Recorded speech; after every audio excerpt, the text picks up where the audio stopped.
ఒకటి సామెయలు 5వ అధ్యాయము.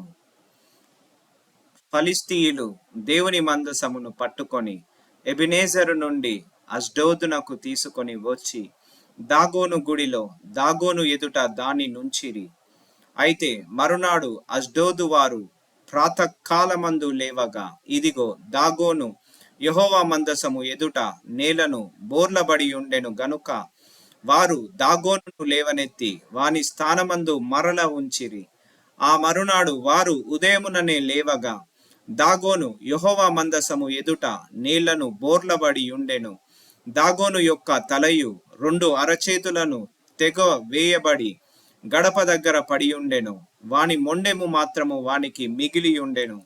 కాబట్టి దాగోను యాజకులేమి, దాగోను గుడికి వచ్చు వారేమి, నేటి వరకు ఎవరును అష్డోదులో దాగోను యొక్క గుడి గడపను త్రొక్కుటలేదు.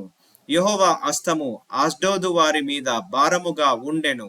అష్డోదు వారిని దాని సరిహద్దులలో నున్న వారిని ఆయన గడ్డల రోగముతో మెత్తి వారిని హతము చేయగా, అష్డోదు వారు సంభవించిన దాన్ని చూచి, ఇజ్రాయేలీయుల దేవుని హస్తము మన మీదను మన దేవతయగు దాగోను మీదను బహుభారముగా నున్నదే. ఆయన మందసము మన మధ్య నుండుటయే దీనికి కారణము గదా. అది ఇక మన మధ్య నుండకూడదని చెప్పుకొని ఫిలిస్తీయుల సర్దారులందరినీ పిలువనంపించి, ఇజ్రాయేలీయుల దేవుని మందసమును మనము ఏమి చేయుదుమని అడిగిరి. అందుకు వారు ఇజ్రాయేలీయుల దేవుని మందసమును ఇక్కడ నుండి గాతు పట్టణమునకు పంపుడని చెప్పగా, జనులు ఇజ్రాయేలీయుల దేవుని మందసమును అక్కడ నుండి గాతునకు మోసుకొని పోయిరి. అయితే వారు అష్డోదు నుండి గాతానునకు దానిని మోసుకొని పోయిన తరువాత యెహోవా హస్తము ఆ పట్టణపు పెద్దలకు పిన్నలకును రహస్య స్థానములలో గడ్డలు లేపి వారిని మెత్తి గొప్ప నాశనము చేసెను.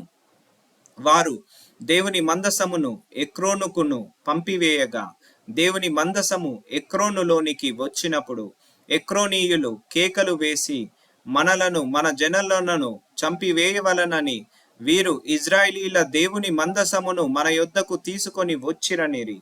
కాగా ఫిలిస్తీయులు సర్దారులందరి పిలువనంపించి, ఇజ్రాయేలీయుల దేవుని మందసము మనలను మన జనులను చంపకుండునట్లు స్వస్థానమునకు దానిని పంపించుమనిరి. దేవుని హస్తము అక్కడ బహుభారముగా ఉండెను గనుక మరణ భయము ఆ పట్టణస్థులందరినీ పట్టియుండెను.